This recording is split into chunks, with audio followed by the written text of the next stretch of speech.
Buenas tardes, ojalá nos escriban, nos saluden y nos cuenten desde dónde se están conectando. Chévere saber dónde están. Y muy interesante también pues que nos den este tiempo, una hora, un poco más de tiempo que vamos a estar conversando con nuestra invitada en la tarde de hoy sobre temas que son propios de interés de la región, del norte del Tolima, del Valle del Río Magdalena, pero también, por supuesto, que son de interés en general para otras personas, profesionales, curiosos que estén en otros lugares del país.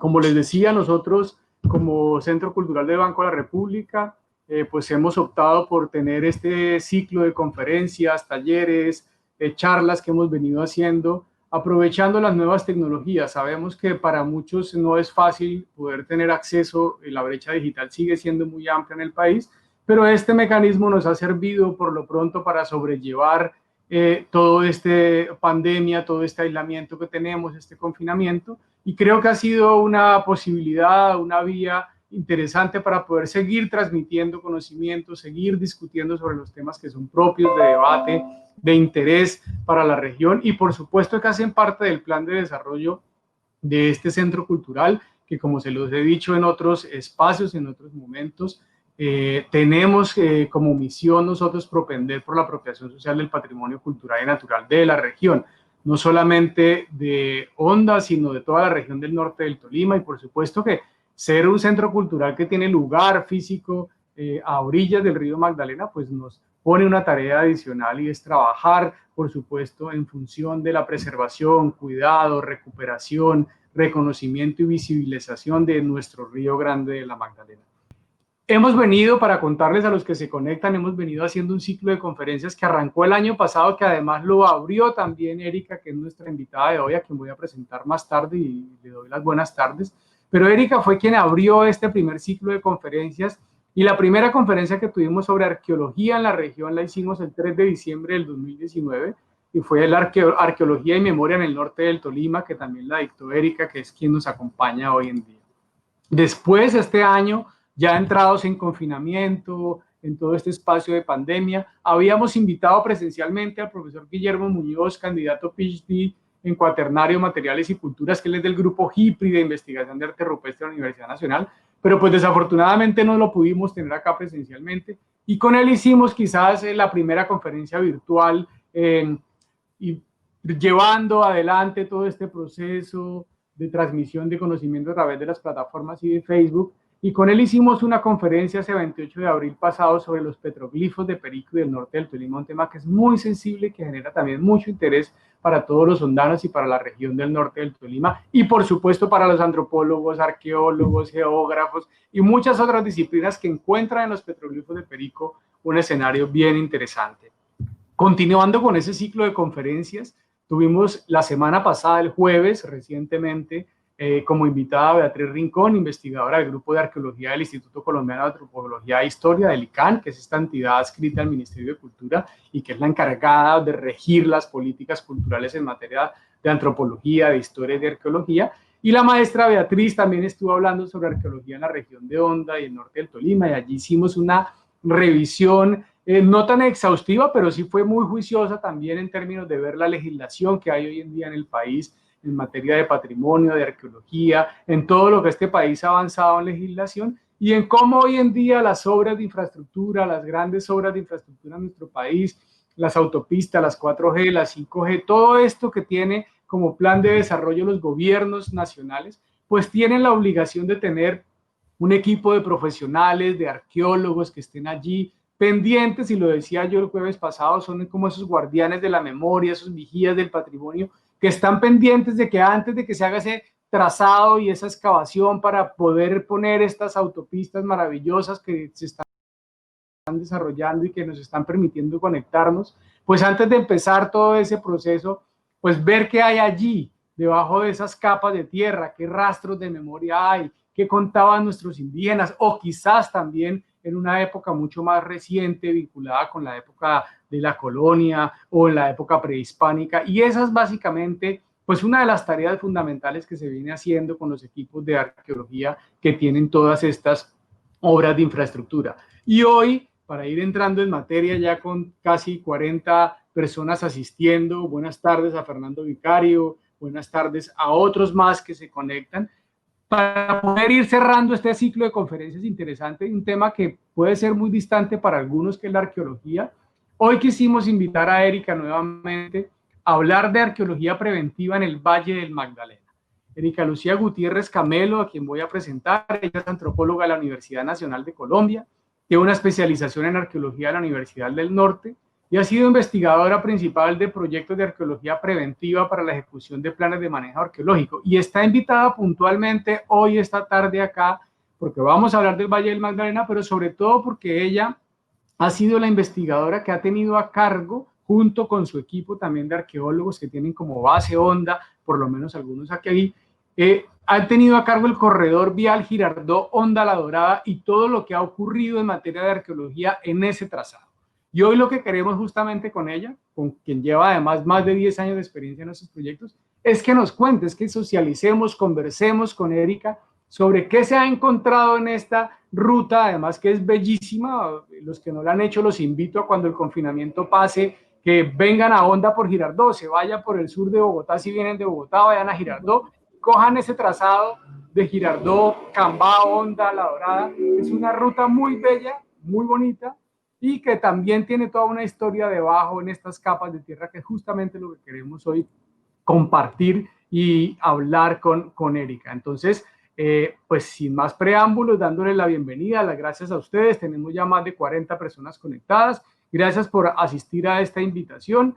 Erika, bienvenida nuevamente y muchas gracias a ti por aceptar nuevamente estar presente en estos canales digitales y que compartan ese trabajo maravilloso que han venido haciendo. Vamos a ir, una paréntesis, vamos a ir haciendo preguntas, comentarios. Nosotros vamos a estar atentos a que la audiencia que está aquí conectada pues nos vaya haciendo comentarios, vaya preguntándole a nuestra invitada, y al finalizar quizás esta presentación, pues vamos a tener la posibilidad de interactuar y intercambiar con ella algunas de las inquietudes que ustedes tengan. Nuevamente, Erika, buenas tardes y gracias a todos por estar aquí presentes. Buenas tardes, Ángel, pues al Banco de la República y a ti agradezco la invitación. Es muy importante para nosotros como equipo de arqueología de la concesión que toda la comunidad de Honda y toda la comunidad de la región y todo el país se enteren del trabajo que estamos realizando. Esta charla es muy interesante, sobre todo porque conecta con el tema de la semana pasada, que como tú dijiste, estuvo Beatriz a cargo, estuvo explicando la legislación, en qué consistía todo este cuento de la arqueología preventiva, que de pronto no tenemos siempre tan claro, pero que es tan importante y que es un trabajo que se ha empezado a desarrollar como desde los años 90 y que ha consistido en estar pendientes en todas esas obras de nuestro patrimonio arqueológico y realmente ha dado muy buenos resultados. Entonces, eso es lo que quiero contarles hoy, lo que nosotros hemos hecho. Les cuento que esto es un avance de la investigación, es una investigación de alrededor de 22 sitios arqueológicos, entonces es un trabajo grande de laboratorio. Entonces ya pues les iré contando. Cuando tú digas, Ángel, empezamos. Estás en tu espacio, adelante. Entonces, la charla que voy a darles hoy, que es más bien como un recuento de lo que nosotros estamos haciendo con el equipo de arqueología de la concesión Alto Magdalena, está enmarcada en un proyecto de arqueología preventiva. Como nos explicó Beatriz la semana pasada, los proyectos de arqueología preventiva son básicamente todos los proyectos que están obligados a realizar las diferentes obras que impliquen remoción de suelos o que necesiten estudios de impacto ambiental. Entre estos, obviamente, las obras viales. La etapa que nosotros hemos venido desarrollando durante los últimos 4 años es la ejecución del plan de manejo arqueológico. Como Beatriz explicaba, hay varias fases. La primera fase es la fase de prospección, esa la realizó otro equipo de arqueólogos. Ellos dejan unos resultados y formulan un plan de manejo. Con ese plan de manejo es que nosotros empezamos a trabajar, es lo que nosotros debemos realizar y realmente es lo que hemos desarrollado durante estos 4 años. Bueno, el plan de manejo que nosotros estamos llevando a cabo es para una vía 4G, que inicia en el municipio de Girardot y culmina en el municipio de Puerto Salgar, en Cundinamarca. Esta vía recorre todo el margen derecho del río Magdalena. El primer sitio arqueológico que nosotros tenemos es en Girardot. Hay otro equipo de arqueología que estuvo trabajando en la unidad funcional 2, en la unidad funcional 1. Nosotros trabajamos en 2 sitios de la unidad funcional 1, pero el resto estuvo a cargo de otro equipo de arqueología. Así que lo que básicamente les voy a exponer hoy es lo que hicimos entre esta unidad funcional 3, que pues son las maneras, como los sectores en que la vía divide el tramo, pues ya para asuntos de construcción y pues más para planificación logística de ellos. Entonces, lo que yo les voy a contar es lo que encontramos entre Guataquí y Puerto Salgado. Este es el tramo, acá está Guataquí, en azul vemos el río Magdalena y lo que está en colores es la vía. Cada color pues corresponde a una unidad funcional. Iniciamos en Guataquí, terminamos en Puerto Salgado. Alrededor de todo este trayecto nosotros encontramos 22 sitios arqueológicos. Algunos de estos sitios arqueológicos ya habían sido ubicados, localizados de alguna manera desde la primera etapa, que fue la de la prospección, de la que les hablé antes. En esa etapa teníamos alrededor de 5 sitios arqueológicos que quedaban en este sector. Y adicionalmente, para un sitio que queda acá en Guataquí, bueno, más bien no mentiras, acá en el sector de Cambao, también el plan de manejo arqueológico había mostrado algún tipo de evidencia cerámica. El resto de sitios se encontraron en labores de monitoreo. ¿El monitoreo en qué consiste? En que el equipo de arqueología, cuando los trabajadores de la vía, los ingenieros, están haciendo la remoción del suelo, en este caso para la ampliación, porque como ustedes saben, pues es una vía que ya existía, lo que estaban era ampliándola y mejorándola. Entonces, está pendiente de todas esas obras por si aparece algún vestigio arqueológico o alguna huella arqueológica. En esa labor es que se encontraron la gran mayoría de sitios. O sea, había 5 sitios identificados, bueno, con el de acá 6 sitios identificados y encontramos 22 sitios arqueológicos. Eso indica que realmente la arqueología preventiva es necesaria, que realmente sí es importante que se hagan las obras porque implica que sí vamos a proteger nuestro patrimonio arqueológico y que no se va a perder. Y adicionalmente se necesita un equipo de arqueólogos porque obviamente ya tenemos el ojo entrenado y ya nosotros podemos ver entre el suelo removido si hay un pedazo de tiesto, si hay un lítico, si hay algún color en el suelo que nos esté dando alguna indicación, lo que realmente pues así quisiera y tuviera toda la voluntad no puede hacer de pronto otro profesional. Entonces esa es la importancia de este tipo de proyectos. Bueno, ya entrando en el tema arqueológico, para el estudio de la arqueología de Colombia, tradicionalmente se inició organizando las zonas o delimitando las zonas como por áreas de estudio arqueológico. Algunas coinciden con áreas geográficas. Otras veces las zonas se han identificado por algún grupo que fue, no sé, descrito por los españoles, que de pronto está en las crónicas, entonces, o de pronto por algún grupo prehispánico que también la arqueología ha logrado definir. Entonces, así conocemos zonas como la zona Zenú, la zona Quimbaya, en el eje cafetero. Y para la zona en la que nosotros estamos, el nombre tradicional, que obviamente tiene algunas problematizaciones desde la arqueología, es el de la zona Panche. Normalmente todos los estudios de esta zona han estado muy asociados al Magdalena Medio, pero tenemos siempre como la incertidumbre de cómo manejamos esta delimitación cuando se está hablando del tema arqueológico, del tema de la ocupación cultural. Porque el Magdalena, el río Magdalena, que como todos sabemos es la principal arteria fluvial del país y pues que nace en la laguna de la Magdalena y va hasta nuestra costa atlántica, recorriendo todo el país y además que ha servido durante casi toda la historia, desde la historia prehispánica, de sitio de vía de comunicación. Está dividido más geográficamente en Alto Magdalena, Medio Magdalena y Bajo Magdalena. Esta gráfica la tomé de un trabajo del profesor Carlos López y me pareció muy diciente de cómo está, pues es muy explícita sobre cómo está dividido el Magdalena tradicionalmente.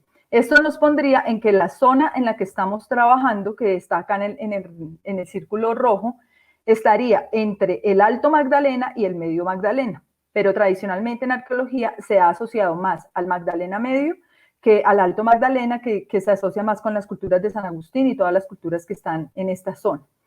Entonces, por eso la pregunta de si Alto o Medio Magdalena realmente es una zona de confluencia, y es una zona de confluencia que tiene más semejanza, como dice el mismo profesor López, con todas estas zonas bajas en cuanto a lo que tiene que ver con la fisiografía, con el clima, con el tipo de vegetación, con la fauna, con la flora.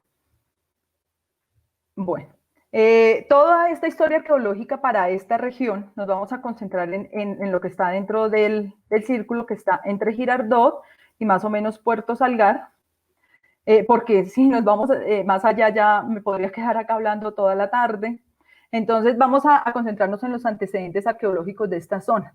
O sea, la arqueología es como un muro, quería yo poner acá una especie de analogía, como un muro que se va levantando ladrillo a ladrillo. O sea, no es que simplemente llega un arqueólogo y hace la arqueología de toda una región y ya.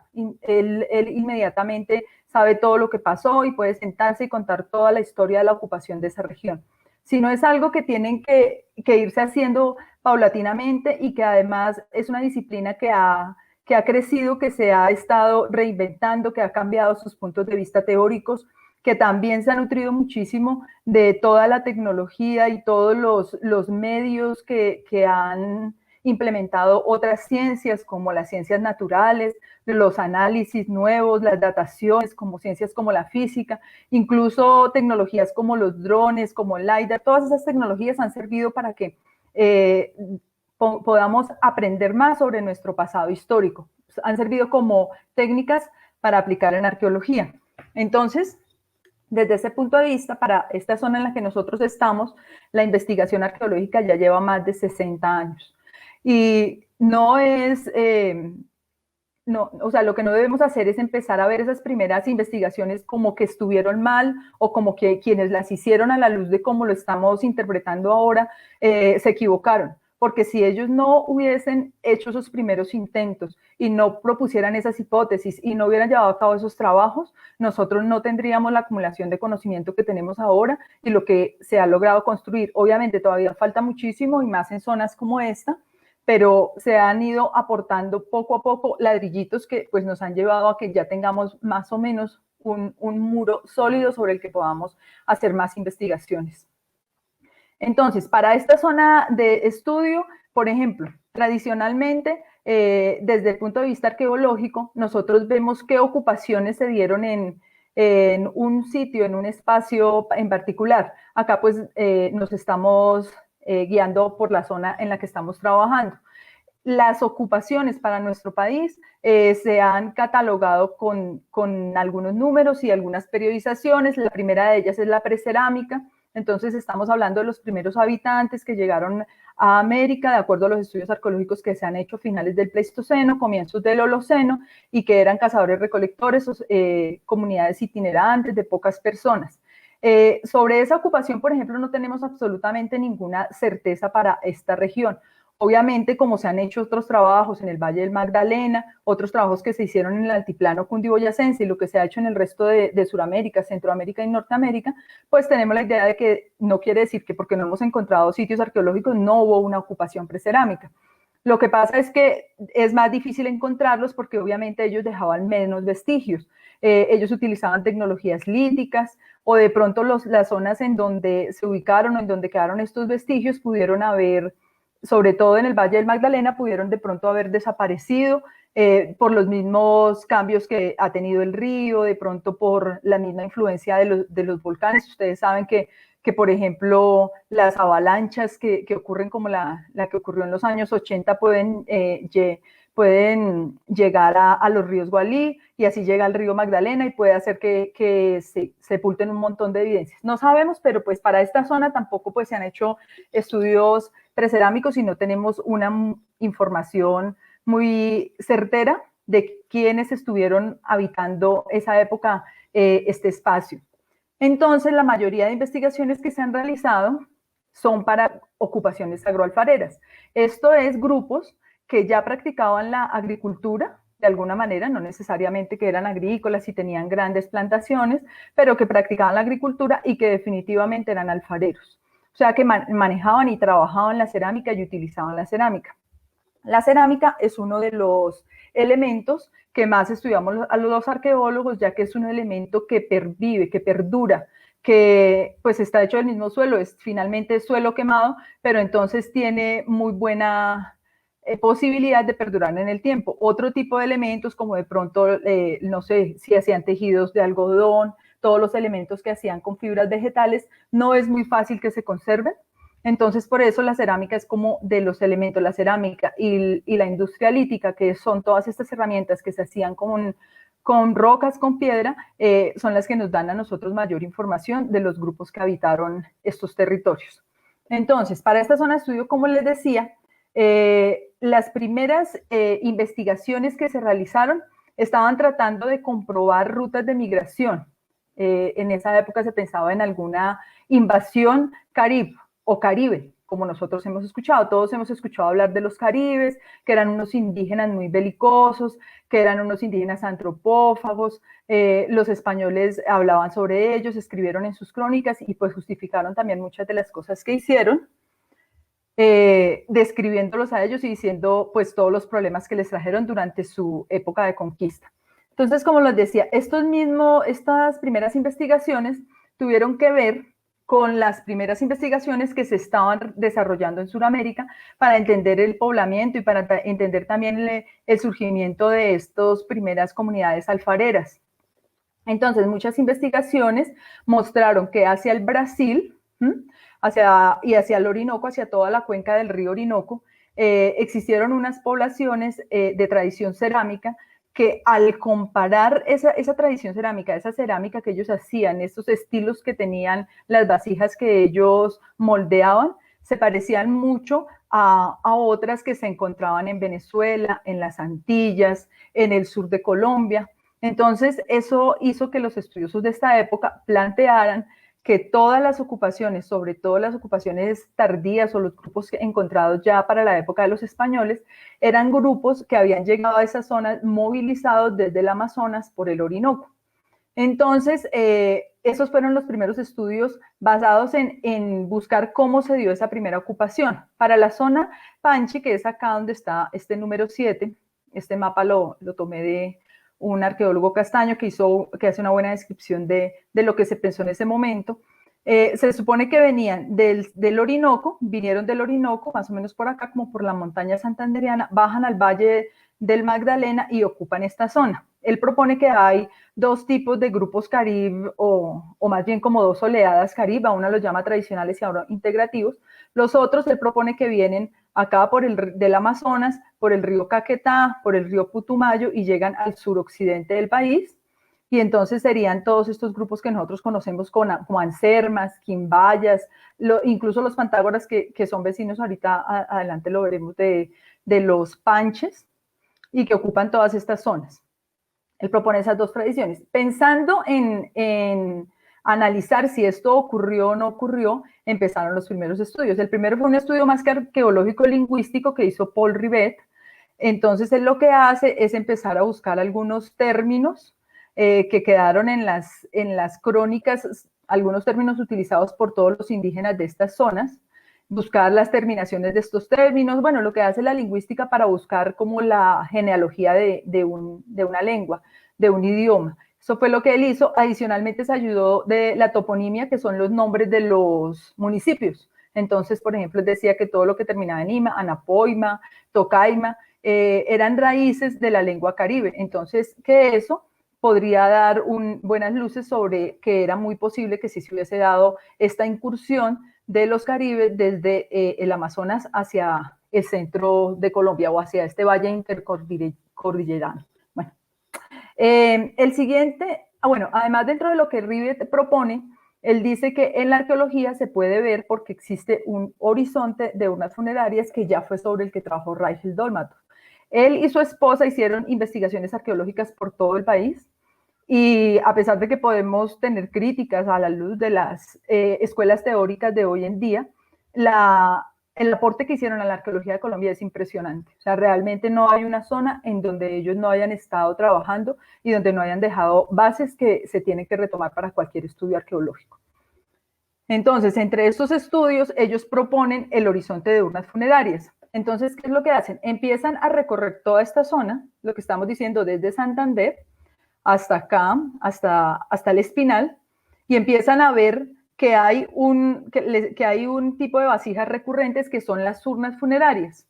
Entonces dice, todas estas comunidades tenían en común que hacían entierros secundarios, que son entierros en los que ya está únicamente la osamenta de las personas, o sea, como lo que acostumbramos nosotros a hacer cuando se saca el entierro de la persona, el familiar que murió, se saca de la tumba y luego se lleva a un osario. Hacían más o menos lo mismo. Bueno, hay diferentes tratamientos que ellos hacían, algunos ahumaban los restos óseos. Bueno, eso cambia un poco, pero más o menos la idea es esa de cuando hablamos de entierros secundarios. Entonces, en este horizonte mostraba que todas estas poblaciones, o estas que venían desde acá, estaban haciendo entierros secundarios en urnas funerarias, y que estas urnas funerarias tenían en común que estaban muy decoradas, sobre todo la tapa, y tenía figuras antropomorfas. Van cambiando, obviamente, localmente, en cada localidad tienen algunas cosas que las distinguen, pero él empieza a observarlas desde Ocaña, en Santander, hasta el Espinal. Acá hay algunos dibujos de algunos de las figuras antropomorfas que están en las tapas de unas urnas y de algunas urnas. Esta, por ejemplo, es del Brasil. Esta, la segunda, es de Colombia. La tercera es de Venezuela. Esta también es de Colombia, muy cerca a Honda. Esto se encontró en Puerto Salgar, igual que esta última. Y esta es de Maracaibo. Entonces, él, basado pues en esa asociación que había en la cerámica, propuso que sí podría tener sentido, si teníamos en cuenta eso y los estudios lingüísticos, el que se hubiese dado esta entrada de los caribes y hubiesen sido los pobladores de esta zona. Él lo que hizo fue encontrar de estas urnas por todos estos sitios, pero no hizo las excavaciones, sino que buscó a gente del lugar, porque pues ustedes saben que la huaquería en esa época estuvo muy en boga, entonces la gente acostumbraba a ir a excavar estas tumbas y luego negociar las piezas. Eso pues ya afortunadamente casi no se da, y además ahora pues es ilegal, pero entonces él buscó personas que tuvieran de pronto interés en haber guardado o en haber coleccionado este tipo de vestigios, y fue el que los fotografió. Acá puse algunas que son de sitios muy cercanos a Honda. Esta se encontró en Guarinó, y fue un señor que se la prestó al investigador para tomarle la foto y para poder hacer los análisis. Le mostró dónde era el sitio y que allá era un sitio en donde aparentemente había una ocupación más grande. Más adelante se harían unos trabajos arqueológicos ahí en Guarinó, en donde el río Guarinó desemboca en el río Magdalena, que se supone que también es la frontera norte de los Panches. Se supone que hasta ahí llegan los Panches, y del Guarinó hacia el norte, de acuerdo a las crónicas españolas, son los Pantágoros, que nosotros ahora le decimos Pantágoras, pero que en las crónicas están descritos como Pantágoros. Esta también se la facilitaron para tomarle las fotografías, y la persona que la tenía, que era un señor de Honda, un habitante de Honda, le contó que la habían obtenido en Puerto Bogotá, que en ese momento se llamaba Pescaderías, y que se había encontrado hacia el suroriente. Como vamos a ver más adelante, la zona en que más o menos localizan el hallazgo de esta urna es muy cerca a donde nosotros también hicimos algunas excavaciones, y más o menos a 3 kilómetros de donde encontramos una tumba con unas urnas muy parecidas. Ya estas urnas son de la zona más al sur de los Panches. Esta fue encontrada en Girardot. Esta no es de las que investigó Rigel, sino esta se la entregó el alcalde de Girardot al Museo Arqueológico Nacional, y estas dos investigadoras hicieron como una descripción de las urnas, de algunas piezas cerámicas en el 44 que estaban en ese museo. Todas habían sido igual, ninguna excavada en un contexto arqueológico o científico, sino habían sido huaqueadas y por una u otra razón habían llegado allí en donaciones o de pronto compradas. Bueno, eso es lo que pasa como en la primera etapa de la arqueología de esta zona. Ya para los años 70, teniendo estas bases que ya empiezan a llamar la atención, ya empieza a mostrarse algo, entonces muchos investigadores, algunos de ellos hacen sus tesis de grado, y otros se preocupan por empezar a averiguar el pasado de esta zona. Acá está delimitada en el mapa esta zona, que es la que se conoce como zona Panche. Realmente el proyecto de nosotros estaría en la zona Panche y un poco en la zona Pantágora, porque va hasta Puerto Salgar. Estas investigaciones, por lo que más se preocuparon fue por contrastar como esos datos de poblamiento que las crónicas daban. Las crónicas hablaban de que eran caribes los habitantes de ahí, que los panches eran muy belicosos, que eran antropófagos, que practicaban la deformación craneal. Todo esto que en la charla anterior yo ya más o menos había contado, entonces por eso pues tampoco quise como repetirlo mucho. Y ellos querían ahora buscar el registro material de la existencia y de la ocupación que tuvieron ellos, pues para ver cuáles fueron pues sus modos de vida y cuáles fueron los cambios sociales que tuvieron. Entre estos trabajos se destacan el de Cadavid, que fue una tesis de pregrado y que pues no está publicado desafortunadamente, es una tesis de la Universidad de los Andes, pero él excava un sitio en una zona que se llama Calzón de Oro, que queda en Honda, el de Herrera, el de Arango, Rojas de Perdomo, bueno, algunos de estos trabajos. Voy a ponerles como ejemplo uno para que vean ustedes cómo era la manera en que lo hacían, o más bien cómo trataban de que los resultados confirmaran lo que estaban diciendo las crónicas. Entonces, por ejemplo, Rojas de Perdomo, en un sitio que se llama El Trébol, que queda en la vereda La Unión, es cerca a la cárcel que queda sobre la Vía Nueva, la vía que va hacia Cambao. Ustedes saben dónde queda la cárcel, más o menos por esa zona queda este sitio, El Trébol. Ahí ella hace una excavación, encuentra unos basureros de vivienda y encuentra 2 tumbas. Una de las tumbas, que es esta, ella encuentra como que los restos óseos no están muy articulados y que sobre todo hay huesos largos, que no hay muchos cráneos y que además hay una asociación con ceniza y arcilla. Entonces lo que propone es que esta es la muestra de que los Panche sí eran antropófagos, que seguramente eran los restos óseos de alguna persona a la que ellos se habían comido. Entonces que sí practicaban la antropofagia. Y de una vez da por sentado pues que se trata de los Panches, pero pues era la forma en que en ese momento se estaba haciendo la arqueología con los pocos conocimientos que se tenían. Igual ella recoge toda la cerámica, hace pues una excavación muy exhaustiva, muy bien hecha, y eso le permite proponer determinados tipos cerámicos que más adelante serán pues de mucha ayuda en las demás investigaciones. Cosas como esta pues luego se reevaluarán, porque ya con las nuevas técnicas que se han aprendido desde la bioarqueología, pues se sabe que no simplemente porque yo encuentro los huesos un poco quemados puedo ya asegurar que se dio una actividad de antropofagia, sino que necesito otras huellas. Bueno, ya hacia los años 80 y 90, con todas estas bases, como ya vemos, ya existían varias tipologías. Las tipologías es como la diversión de los arqueólogos. Es como lo que les decía, la cerámica es el elemento más importante para los arqueólogos porque es el que más perdura y el que nos está contando cosas sobre las personas que la hicieron, sobre las personas que la trabajaron. La cerámica es muy particular porque es artesanal y es propia de cada grupo. Entonces, cuando le ponen su decoración, cuando tienen una forma de manufacturarla, obviamente es algo que es típico de ese grupo, que le pertenece a él, que es una estética propia de ese lugar. Además, tiene que ver con las fuentes de material que tenga cerca. Obviamente, la cerámica que produzca, pues va a depender de las fuentes que encuentre, de dónde encuentre la arcilla, de cómo la trabaje, todo esto. Entonces esa cerámica nosotros es lo que más investigamos de los sitios porque además luego de que ya se ha construido un conocimiento entre varios arqueólogos o a partir de varias investigaciones para una región, nos puede dar cuenta de los procesos que se dieron, de realmente quiénes estuvieron ahí y nos puede incluso ayudar con cronologías, diciéndonos de qué antigüedad pueden ser determinados grupos.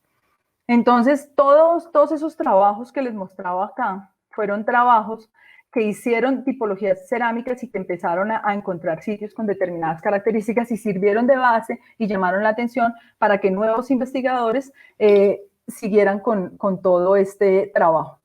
Ya para la época de los 80 y los 90, el Banco de la República, que aprovecho para contarles, ha sido uno de los mayores benefactores y creo que es el que ha armado la arqueología de Colombia porque ha ayudado muchísimo, sobre todo en la investigación desde la academia, por medio de la FIAN, que era la Fundación de Investigaciones Arqueológicas Nacionales. A partir de ellos hicieron muchísimos trabajos, adicionalmente también se hicieron otras tesis de grado que permitieron ampliar los conocimientos. Entonces ya podemos ver que tenemos muchísimos más sitios para estas décadas, muchísimos más sitios arqueológicos en todo esto que le llamamos la zona Panche, pues por decirle de algún modo, y esta zona de acá que ya hace parte del Valle Medio del Magdalena y que sería la zona Pantágora, pero que también hace parte de nuestra zona de estudio. Entonces ya todos estos estudios empezaron a refinar estas tipologías cerámicas y las cronologías propuestas y empezaron a ver realmente cuál cerámica, si la de acá se parece a la de este sitio o más bien se parece como a la de acá o de pronto tiene relación con un poco la de acá. Empezaron a hacerse todo ese tipo de preguntas para definir realmente si eran los Panches los únicos que estaban ocupando esas zonas o quiénes eran los que estaban ocupando esas zonas. A partir de todos estos estudios y en términos generales, lo que se logra es definir para toda esta región dos ocupaciones, una ocupación temprana y una ocupación tardía. Una ocupación temprana es una ocupación más antigua, una ocupación tardía, una ocupación pues más moderna. Entonces, eso se define de acuerdo a unos periodos. Entonces, ya empiezan también a aparecer o a tomar más fuerza en nuestro país los datos que se obtienen al datar carbón. Entonces ya las dataciones empiezan a refinar esas cronologías. Entonces ya no simplemente yo excavo un sitio como hacían en esta época los investigadores, como este sitio que no tenían acceso a la datación, pues obviamente las crónicas decían que había panches ahí, pues yo supongo que esos elementos son de los panches. En cambio, ya estos otros investigadores que contaban con dataciones podían tener una fecha para saber de qué época era o no era la cerámica que estaba asociada a ese determinado sitio. Y obviamente todo eso hizo ampliar el conocimiento arqueológico de toda esta región y en los últimos años pues han llevado a cabo muchos estudios, muchos de estos en el marco de la arqueología preventiva. La arqueología preventiva en el campo arqueológico, sobre todo el de la investigación, es un poco criticada, dice que no se hace mucho aporte, que no se publica, pero lo que pasa es que funciona de una manera diferente. Cuando yo voy a hacer una investigación académica, como por ejemplo esta investigación acá de Walí, que es una investigación de Juan Manuel Díaz, para su tesis, la primera es para su tesis de pregrado, la segunda para su tesis de maestría, pues yo desde que estoy allá sentada leyendo o sentado leyendo, investigando sobre una zona que me llama la atención, estoy buscando qué preguntas de investigación quiero responder y empiezo a buscar cómo lo puedo hacer, qué sitios son propicios para eso, puedo ir a recorrer la zona como hizo Reichel, a buscar qué sitios hay, qué sitios han reportado, qué elementos han encontrado y definir un sitio en donde sea mejor hacer mi investigación, donde me den permiso, todo esto. La arqueología preventiva no, porque la arqueología preventiva lo que busca en primera medida es cumplir una ley, o sea, tiene que llevarse a cabo el proceso de arqueología preventiva en donde se van a realizar determinadas obras o determinados trabajos, no sé, de minería, una carretera, un embalse, lo que sea, pero ya el sitio está determinado y la arqueología hay que hacerla ahí. O sea, si a mí me contratan como arqueólogo preventivo, yo no puedo ir, no, es que a mí me parece que en las terrazas es donde de pronto yo puedo encontrar más material arqueológico, entonces yo más bien solo voy a ir a ver las terrazas, sino que yo tengo que hacerlo en donde está el polígono del proyecto. Y pues muchos de estos coinciden con sitios arqueológicos como lo hemos visto, sobre todo pues si está en el valle de un río, pero también hay muchos en los que no se encuentra mayor material, entonces pues no dan mayor información. También hay que reconocer que nos hace falta publicar y divulgar un poco más los resultados. Aquí afortunadamente la semana pasada Beatriz en su charla estuvo contándonos los proyectos de arqueología preventiva que se han hecho en toda esta zona y más o menos qué se encontró en ellos, entonces pues eso no lo vamos a repetir, pero pues adicionalmente con todo este acervo arqueológico podemos hablar de unos trabajos interesantes como este realizado por Juan Manuel Díaz para toda la cuenca del río Walí, que ha sido muy interesante y que le permitió encontrar ahí una ocupación del periodo tardío. Él propone 3 ocupaciones en una primera prospección que hace, una temprana, una intermedia y una tardía. Luego hace otra excavación para la ocupación tardía, otro análisis, no lo hace por medio de excavación, sino de una prospección de pozos de sondeo para determinar unidades de vivienda. Entonces, algo que ve es que están ubicados sobre una terraza y son más o menos como 3 unidades de vivienda que están compartiendo ese espacio y están allí llevando a cabo actividades relacionadas con recursos como la pesca, como de pronto la caza de alguna manera, algo de agricultura, y también encuentra algunos volantes de uso que están mostrando que también se utilizaba el algodón. Bueno, todos estos trabajos han sido muy interesantes, los de Germán Peña, que se han llevado a cabo en Arrancaplumas y también en Puerto Bogotá, en bodegas, también han dado buena información de estas ocupaciones. El de 2013 de Germán Peña hace la descripción de un sitio temprano, y eso es muy interesante porque él, como es arqueozoólogo, se enfoca mucho en cómo fue toda la captura de los peces, qué tipo de peces capturaban, qué tan importante fue la pesca para estas comunidades, que obviamente se demuestra que es muy importante, más o menos de qué tamaños era lo que ellos utilizaban o los recursos que estaban extrayendo. Incluso son estudios que son muy interesantes porque se pueden aplicar al presente. O sea, nos están mostrando errores que cometieron nuestros antepasados de pronto, no sé, cuando estaban pescando estos pequeñitos, no me acuerdo cómo se llaman, pero bueno, los peces pequeños cuando todavía no deberían estar siendo explotados, y que sería algo que causa un deterioro ambiental, entonces no se debería hacer, o cuando hay cambios climáticos. Todos estos son informaciones que también nos puede dar la arqueología y que de pronto se nos olvidan un poco. Bueno, como resultado de todo este acervo arqueológico para esta región, ¿qué tenemos? Que hay dos ocupaciones que podemos hablar de ellas con seguridad porque existen dataciones, o sea, hay sitios en donde se ha datado y se ha logrado asociar a los otros sitios que no están datados, pero con los contextos cerámicos se pueden asociar, y es una ocupación temprana que ocurrió entre el siglo V y I antes de Cristo. Y hay otra ocupación tardía entre el siglo VII y el siglo XVI, que es cuando llegan los españoles, pero como pueden ver tenemos un gran bache entre el siglo I antes de Cristo y el siglo V después de Cristo. No se ha encontrado hasta el momento en ningún sitio. Juan Manuel Díaz propone que ahí puede estar este periodo intermedio, pero pues necesitamos hacer más investigaciones y hacer las dataciones. Nosotros de los 22 sitios que tenemos, es posible, ojalá encontremos alguno de estos, vamos a hacer las dataciones. Obviamente cuando tengamos todos esos resultados volveremos a este espacio, o igual buscaremos el espacio para que toda la comunidad se entere pues de los resultados. En términos generales, para el periodo temprano, que se ha observado que la utilización de la cerámica está relacionada regionalmente, o sea, hay cerámica arrancaplumas que está en Honda, que se relaciona con cerámica que se ha encontrado en Tocaima. Incluso se puede relacionar con otra cerámica Montalvo que se ha encontrado hacia la suela plana del Tolima. Pero para cada uno de los sitios tiene variaciones locales, y pues esto tiene toda la lógica del mundo porque, como les decía, cada comunidad lo que busca son los recursos que tiene cerca, y además cada artesano hace sus variaciones. O sea, a uno le puede parecer que se ve más bonito con un animalito, a otro le puede parecer que se ve más bonito con, no sé, con otro tipo de decoración. Entonces sí hay como un patrón común, pero obviamente tiene variaciones locales. No vamos a encontrar cerámica idéntica como si hubiese fabricado en serie, porque eso no ocurre hasta la época industrial. También se sabe que en este periodo temprano ya practicaban la agricultura. Los últimos estudios de los que les hablaba del profesor Germán Peña son muy enriquecedores en eso, porque son estudios que ya aplican técnicas como los fitolitos, que es en las muestras de suelo buscar los fósiles de las plantas que en algún momento estuvieron sembradas ahí o de pronto se desecharon ahí, y así sabemos estas personas en estas ocupaciones qué tipo de vegetales, qué tipo de plantas estaban consumiendo, y adicionalmente se asocia con los elementos líticos que se encuentran. Entonces nos han encontrado muchos artefactos líticos pulidos, que son estas piedras que sirven para moler el maíz. Se han encontrado más bien pocos, entonces parece que la agricultura no era como la actividad principal, pero sí se estaba sembrando maíz, se estaba consumiendo papaya, frutos de palmas.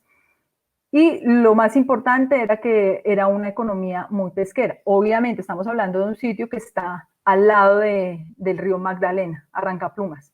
Entonces, pues seguramente las personas que estaban asentadas ahí debían ser como los que están ahora, pescadores. Entonces había gran importancia de la pesca. Hay que confrontar esto con el mismo tipo de estudios, pero para otras zonas que no estén tan pegadas al río, de pronto que no sean tan un puerto en el río, para ver realmente qué tan importante era para todas estas comunidades la pesca, o si de pronto para algunos más que otros. Para este periodo temprano no hay un patrón de enterramiento definido. Yo, por lo menos en lo que he buscado hasta el momento, no he encontrado ninguno de estos artículos o de estos estudios arqueológicos que hablen sobre enterramientos del periodo temprano para esta zona puntual, ¿no? Porque sí hay para zonas vecinas. Para el periodo tardío, la cerámica tiene formas más simples y cambia el tipo de decoración y el tipo de manufactura. Lo más característico pues son las pautas funerarias, que, como nos decía Reigel, y seguimos viéndolo, se caracterizan por el uso de urnas y los entierros secundarios. Y hay cerámica especializada, que son precisamente esas urnas, aunque para algunos sitios, como les mostraré más adelante, se ve que son vasijas que fueron reutilizadas, que de pronto también se utilizaron en labores domésticas. También hay viviendas nucleadas sobre terrazas en donde están entre 3 y 5 familias, es lo que nos cuenta Díaz en su investigación que hizo en el río Gualí, y hay evidencias de agricultura y también de pesca. Bueno, ¿esto qué pregunta nos deja? Un montón de preguntas. ¿Qué sucedió acá en el periodo intermedio? O sea, si nos devolvemos a todo lo que hemos hablado, entonces estamos hablando de que acá nos falta qué pasó antes del siglo V, ¿sí? Si estas comunidades antes del siglo V ya existían, pero entonces cambiaron su forma de adquirir recursos o de pronto de asentamiento, de pronto empezaron a implementar la agricultura. ¿Qué pasó acá? Este cambio social de acá no lo tenemos resuelto para la zona porque además no tenemos sitios más antiguos. Y adicionalmente, entre este periodo temprano y el tardío también tenemos un vacío de información que debemos llenar. Estas personas son estas mismas personas, sino que simplemente cambiaron su estilo de vida, o realmente sí se dieron estas entradas de otros grupos, como las que plantean la lingüística y las que plantean, no sé, el hacer un estudio como el que se hizo con las urnas funerarias. Y adicionalmente, estas personas del tardío son las mismas en toda esta región que llamamos Panche. Realmente sí eran tan homogéneas. Lo que nos hemos dado cuenta es que no eran tan homogéneas. Los españoles tendían a homogenizar a los grupos muchas veces por el lenguaje, pero dentro de esos grupos había varios subgrupos que se manejaban independientemente, y seguramente en la cultura material eso se debe estar reflejando. Bueno. Ahora les voy a hacer como un breve recuento de lo que tiene que ver con patrones funerarios, porque pues esto es un avance de investigación. Nosotros hasta ahora estamos terminando las labores de laboratorio y luego tenemos que empezar a analizar todos esos resultados y pues a convertirlos a la luz de los otros trabajos que se han hecho en nuevas hipótesis para ver cómo podemos aportar en algo el conocimiento de la arqueología de toda esta zona. Entonces les voy a contar lo que hemos encontrado que tiene que ver con patrones funerarios. Cuando nosotros hablamos de patrones funerarios nos referimos a la costumbre con respecto a los enterramientos que tiene determinada sociedad o determinada cultura. Por ejemplo, nosotros, ¿qué acostumbramos a hacer? Nosotros acostumbramos a inhumarlos en un cementerio que está ubicado a las afueras de la ciudad. Normalmente, cuando ya la ciudad crece, cambiamos el cementerio otra vez hacia las afueras y todo esto. Tenemos unos rituales, ¿no? Entonces, si son católicos o si somos católicos, entonces vamos a la misa, se hace todo el ritual de la misa. Todas las culturas tienen sus rituales y tienen unas concepciones sobre la vida y la muerte que se ven reflejadas muchas veces en estos patrones. No es sencillo discernir eso, o sea, no simplemente yo porque encontré una vasija ya puedo decir lo que ellos pensaban o el imaginario que tenían o si creían o no creían en que había otra vida o cómo era esa vida. Eso es un poco más complejo, pero sí, sí se puede ver una tendencia en la manera de enterrar a sus muertos y eso es a lo que los referimos como patrones funerarios. Realmente, como les decía, para esta zona, los contextos funerarios que se han encontrado son todos para el periodo tardío. Para el periodo temprano no hay información. Y lo que se ha visto es, como entierros primarios, está el que les contaba que encontró Perdomo en el sitio El Trébol, que sí estaban enterrados en forma anatómica y no estaban dentro de urnas. El resto de enterramientos que se han encontrado en toda la zona corresponden a entierros secundarios hechos dentro de urnas funerarias. Entonces acá en este mapa están representados. Este de acá está en Honda. Hay algunos más hacia el norte, como los del sitio Colorados. Este se encontró en Vegas de Sabandija. Y aquí hacia toda la parte sur se han encontrado todos estos. Este es Tibacuy y este es en Anolaima. Iba a decir Anapoima. Este es en Anolaima.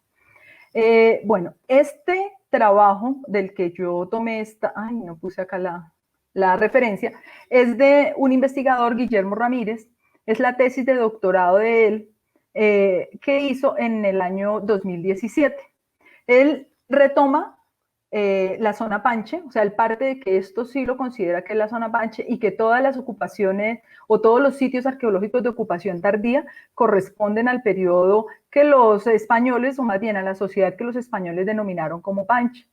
Entonces él, a partir de todas las crónicas, de toda la historia, la etnohistoria que nos dejaron, empieza a hacer una evaluación que realmente la pregunta de investigación que tiene es por qué hay unos sectores o algunos de los grupos panches, porque también parte de que toda esta zona no era una zona homogénea, sino que había diferentes grupos. También los españoles dejaron información sobre eso. Por ejemplo, en Honda estaban los ondamas, los mariquitoes, bueno, diferentes grupos. Entonces él parte, ¿por qué algunos de estos grupos fueron conquistados más fácilmente y otros grupos se resistieron, tuvieron mayor resistencia a esta conquista?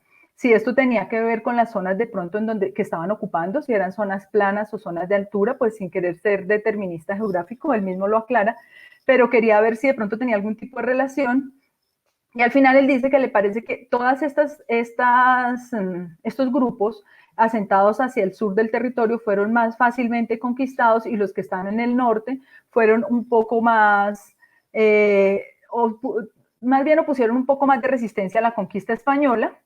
Y pues él hace ahí una serie de análisis, entre las que hace un análisis del tipo de urnas funerarias, del tipo preciso de urnas funerarias. Entonces, primero parte de que esta zona de Honda, estas urnas funerarias de Honda, a él le parece que los tipos se parecen mucho a los del Valle Medio del Magdalena, entonces que considera que Honda, pues porque es la zona de los raudales, hasta donde se pueden llegar pues en las embarcaciones, y que es la zona en donde están las subiendas y todo eso, entonces es una zona de confluencia tal vez de muchos grupos, entonces que es una zona que no se debe tener en cuenta, entonces esta zona acá no la tiene en cuenta, sino tiene en cuenta los otros enterramientos hallados, para ver si logra agruparlos de algún modo y luego eso relacionarlo con si fue más fácil o más difícil la conquista por parte de los españoles. La parte que me interesa acá es más la de los patrones funerarios, más que la discusión sobre la conquista de los españoles, porque además tampoco es un tema que maneje el de las crónicas tanto para yo pues ponerme a criticar sobre esto. Pero él dice que lo que se ve dentro de patrones funerarios es que hay dos tipos de urnas. Todas estas urnas con la figura antropomorfa ya no puesta en la tapa, como las que se encuentran acá hacia el norte en Honda, sino sobre el cuerpo de la vasija, como la que les mostré antes de Girardot.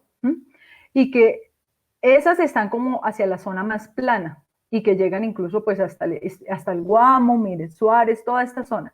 Y que hay otro tipo de urnas, que son urnas que también tienen tapa, pero que son como hechas con de pronto vasijas reutilizadas, que son tapas cuenco, que no tienen decoraciones, o las decoraciones que tienen son incisas, y que también se han encontrado en sitios como este, que es Vegas del Sabandija, este otro que es en Alolaima, que él mismo hizo la excavación, y este otro en Tibacuy. Entonces él propone que eso muestra, o sea, básicamente lo que muestra es que sí hay una división entre dos tipos de panches, que son algo así como los panches de las tierras altas y los panches de las tierras bajas. Es interesante la distinción que hace, y más adelante les voy a mostrar por qué cuando les muestre lo que nosotros hemos encontrado como de patrones funerarios hasta el momento, porque como les decía nos falta bastante información con los análisis que tenemos que realizar.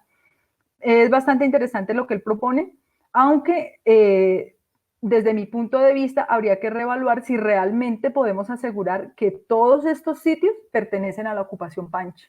O sea, tendríamos que tener fechas y tendríamos que delimitar muy bien qué es lo que llamaríamos ocupación Panche y si realmente es tan antigua como desde el siglo V después de Cristo hasta el siglo XVI, o más o menos qué periodización tiene, o si de pronto tenemos dos ocupaciones tardías. Esas son de las preguntas que todavía tiene que responder la arqueología. Entonces ahora les voy a contar sobre los sitios funerarios que hallamos durante la ejecución de este proyecto. Volvemos acá a nuestro gráfico en donde está la vía, desde Guataquí hasta Puerto Salgar y el río Magdalena. Los sitios que están resaltados en rojo y que tienen el nombre son los 3 sitios que corresponden a contextos funerarios. El primero es la Cajita y está en el sector de Cambao. Este no se encontró sobre la carretera, sino aledaño a la carretera. Ahorita ya les cuento sobre cada uno. Aledaño a la carretera, en un sector en donde la vía necesitaba sacar material de construcción pues para la misma vía. Este segundo sitio, la Bodeguita, está como más o menos está como entre la nueva rotonda que se hizo para dividir si uno va para Cambao o hacia Girardot, si se va para Bogotá, está como a 3 kilómetros entre ese sitio y entre Puerto Bogotá. Y en Puerto Bogotá, en la zona suroriental, también encontramos otro sitio arqueológico, otro contexto funerario. Una de las cosas de la arqueología preventiva es eso, que nosotros cuando empezamos un proyecto de esos podemos tener una pregunta de investigación pensando en qué vamos a encontrar y uno tiene muchas sorpresas. Nosotros teníamos como pregunta de investigación pautas de asentamiento, pensando mucho en encontrar sitios prehispánicos de habitación, que efectivamente los encontramos, seguramente muchos de los otros sitios que todavía no les voy a exponer porque están todavía en trabajo de laboratorio, pueden corresponder a eso, pero mire, también nos encontramos con 3 contextos funerarios que además son de diferentes periodos y que nunca pensamos que podía ocurrir o uno no se lo imagina. Acá están los mismos sitios, sino que los quise poner como en un mapa que está hablándonos de cómo, de acuerdo a las crónicas, era la ocupación de los diferentes grupos étnicos. Entonces acá están los panches, que se supone que van hasta el río Guarinó, y como pueden ver acá están los pantágoras, del otro lado los colimas. Bueno, los españoles tenían esto muy bien demarcado, delimitado. A ellos les gustaba pues poner fronteras y todas estas cosas que realmente a la hora de la verdad no eran tan estrictas. El primer sitio es el de la Cajita, que es este, el que está en Cambao.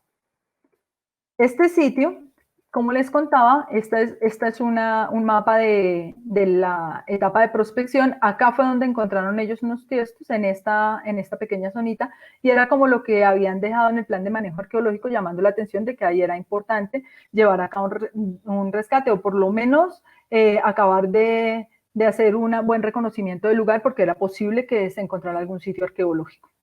Ya cuando nosotros estábamos haciendo toda la etapa de monitoreo, acá va la vía, esta foto ya es vieja, ya esto está pavimentado y súper cambiado y muy bonito, y hay que ir a visitarlo. Esta zona es la zona de extracción de material, entonces es una zona que también la vía necesita para extraer material, pues para la misma construcción vial. Y esta colina también tenía un material que les interesaba a ellos y que les servía mucho. Esta es una colinita. Y aquí en esta colina, cuando empezaron las excavaciones de ellos, todas estas que se ven que están haciendo, apareció el primer entierro, la primera urna funeraria, que era como las que están descritas, no con dibujos antropomorfos, sino con decoración más bien muy sencilla y con tapas tipo cuenco. A partir de eso, pues entonces empezamos a hacer todo el reconocimiento de toda esta zona. Empezamos a hacer, esto ya es la cima de la colina, la parte de acá arriba de la colina. Obviamente acá hubo que hacer también un aprovechamiento forestal para poder hacer la excavación. En arqueología preventiva es necesario hacer esto. La arqueología es una ciencia que es destructiva. Después de que yo excavo un sitio, yo ya lo dañé.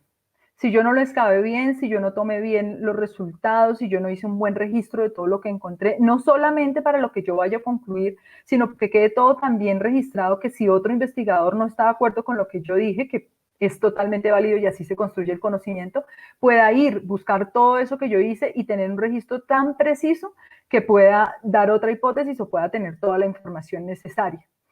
Entonces, en los proyectos de arqueología de investigación, cuando yo encuentro un sitio arqueológico, normalmente lo que hago es excavar solo una parte del sitio, porque adicionalmente todo el tiempo estamos teniendo mayores tecnologías que podemos implementar y nos pueden dar mayor información. Lo que yo excave hoy lo voy a poder entender con los elementos que yo tengo para interpretarlo en este momento. O sea que lo ideal en arqueología de investigación no es excavar todo lo que yo encuentre, no es como lo que quieren hacer con el Galeón San José. Vamos a sacar el Galeón San José porque tenemos que ver, bueno, ¿y para qué lo vamos a sacar y qué preguntas queremos responder con eso? Pero en arqueología preventiva no funciona así. En arqueología preventiva sí tenemos que excavar hasta el último tiestico, porque resulta que esta colina se la va a llevar la obra vial porque todo ese material lo necesitan. Entonces lo que tenemos es que rescatarlo con los mejores métodos y de la mejor manera. Esto obviamente se hace con un equipo grandísimo. En esto participa un equipo de arqueólogos muy grande que pues cuando hagamos el informe final se les va a poner el nombre de absolutamente cada uno, porque esto no es algo que haga una persona. Un equipo de trabajadores, muchísimos de ellos de Puerto Bogotá, de Honda, de todo el sector de la vía, que aprendieron y también nos enseñaron muchísimo a nosotros y también se enamoraron muchísimo de la arqueología y de la protección del patrimonio. Eso es un plus de trabajar con la gente de la región. Bueno, les estaba contando, entonces empezamos a hacer los primeros cortes. Los cortes pues son asimétricos porque uno empieza, bueno, por acá hay cerámica, hice unos sondeos y encontré cerámica, entonces vamos a hacer un corte a ver qué aparece. Uy, de para acá sigue apareciendo, entonces nos toca ampliarlo. Y así en eso se nos fueron 3 cortes encontrando cerámica. Resulta que más o menos después de los 40 centímetros, porque nosotros vamos bajando por estratos y vamos dejando todo nivelado y miramos el suelo a ver qué muestra nos da, empezaron a aparecer las huellas de todas estas tumbas. Aquí pues ya están excavadas, pero en ese momento lo que se ven son coloraciones diferentes del suelo, así como manchitas, como esta que se ve acá, como una manchita diferente. Y nosotros ya decimos, esos son huellas vamos a ver esas huellas de qué son. Habíamos encontrado el enterramiento que les conté, que estaba muy superficial, pensamos de pronto es ese tipo de enterramientos, vamos a ver si empieza a aparecer eso. Y empezaron a aparecer, fue todo este montón de tumbas, de pozo y cámara, muy profundas, algunas de hasta 3 metros. Como ya lo habíamos dividido por cortes, entonces pues en cada corte nosotros le pusimos un número a cada uno de los rasgos. Algunos rasgos eran tumbas, otros rasgos no eran tumbas, algunos eran algunas tumbas pero muy superficiales y otros sí tumbas de este tipo de pozo y cámara. Acá está la cámara, algunas cámaras más grandes. No es algo así como muy arquitectónico que uno vaya a pensar que todas las tumbas tienen exactamente el mismo tamaño, la misma profundidad, sino es algo más artesanal. Es un trabajo que obviamente el grupo humano que lo hizo pues debe tener conocimientos del suelo y todo, porque excavar eso y que no se le vaya a caer a uno encima y poder poner ahí los restos y luego volver a taparlo. Además que por lo general estas tumbas son reutilizadas porque en una tumba puede encontrar uno, mire, por ejemplo acá encontraron 23 tumbas en 3 cortes.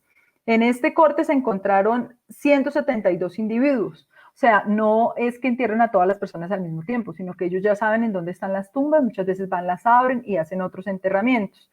Esas son cosas de las que también tenemos que averiguar. O sea, uno muchas veces emplea como el sentido común, pero muchas veces también necesita empezar a encontrar que el registro material le esté sosteniendo pues esas hipótesis que tiene. Entonces, bueno, acá en este primer corte encontramos 172 individuos, pero estos individuos no estaban completos, sino que ellos están dentro, algunos estaban por fuera y otros dentro de las urnas. Algunas urnas tenían un solo individuo, otras urnas hasta 3 individuos. Los restos óseos no están en perfecto estado de conservación, sino que muchas veces están solamente fragmentos de los restos óseos. Entonces, con todos esos fragmentos, que además, como ustedes pueden ver ahí, están ya como que casi ahí hechos uno solo con el suelo, porque casi todas estas tumbas, pues por el tiempo que llevaban ahí, tienden a colapsarse, entonces las vasijas no se van a encontrar desocupadas, sino que se encuentran llenas del mismo sedimento y el sedimento empieza a amalgamarse con los restos óseos y realmente hace difícil excavarlos y pues no nos van a salir en perfecto estado. Entonces, todos esos restos óseos hay que limpiarlos y luego empezar a ver cada pedacito de hueso a qué parte del cuerpo corresponde. Y es así con esas partes del cuerpo que uno empieza a pensar cuál es el número mínimo de individuos. Entonces, no sé, pongamos un ejemplo. Acá está hablando de hueso temporal izquierdo, que es un hueso del cráneo. Ya sabemos que por humano tiene que haber un temporal izquierdo. Nadie tiene 2 temporales izquierdos. Entonces, si encontramos en una tumba 19 temporales izquierdos, acá no está exactamente así, es solamente para darles un ejemplo, 19 temporales izquierdos, entonces ya nos está diciendo que al menos ahí había 19 individuos. O sea, tenía que haber 19 individuos. Luego eso hay que cruzarlo con todos los demás huesos y bueno, es hacer todo este análisis que hace un bioarqueólogo. Nosotros obviamente eso no lo hago yo, lo hace un experto que es un bioarqueólogo y en un laboratorio en donde está con todos los huesitos haciendo toda esta limpieza de la manera más adecuada y haciendo todos estos condeos y aplicando un montón de fórmulas estadísticas, formas de biometría y todo un estudio que hay por detrás de esto, de cada uno de los análisis que se hace. Bueno, este es el ejemplo de uno de estos entierros que les decía que no se encontraron, pues este creo que fue el primero, sí, que no se encontraron en tumba de pozo y cámara, sino como pueden ver estaba a nivel muy superficial. Miren, acá está la superficie, o sea, no estaba tan profundo, no habían hecho o sea, ahí vemos 2 pautas de enterramiento. Algunas personas, o de pronto en alguna época, estaban enterrando en tumbas más profundas y en otra época estaban enterrando en tumbas más, de pronto, no sé, con 100 años de diferencia. No sé, eso son preguntas que tenemos, pero que todavía no podemos contestar, son simples hipótesis. O puede ser que algunas personas se enterraban en tumbas de pozo y cámara y otras personas no. Eso no lo tenemos todavía claro. Para este otro corte se encontraron 104 individuos, pues es el número mínimo de individuos, que de acuerdo a los restos óseos. Estos restos óseos nos dan más información, nos dicen cuántos individuos masculinos, cuántos femeninos, de acuerdo a la conservación nos pueden dar mejor información o puede ser más deficiente la información. También nos pueden decir las edades, los dientes sirven muchísimo para eso. Los bioarqueólogos son unos duros para ver cada diente, saber qué diente es y más o menos qué edad tenía la persona. También asociados a estos enterramientos, a los de este sitio La Cajita, se encontraron restos óseos de fauna. Seguramente muchas de estas vasijas llevaban comida, pensando en que de acuerdo a lo que nos han contado los datos etnohistóricos, etnológicos de otras sociedades, de pronto otros estudios arqueológicos, ellos podían pensar que el difunto necesitaba comida pues para el siguiente paso cuando moría. Seguramente entonces encontramos bastantes restos de óseos de fauna, que también hay un especialista que va a hacer ese trabajo, que debe estar por iniciar.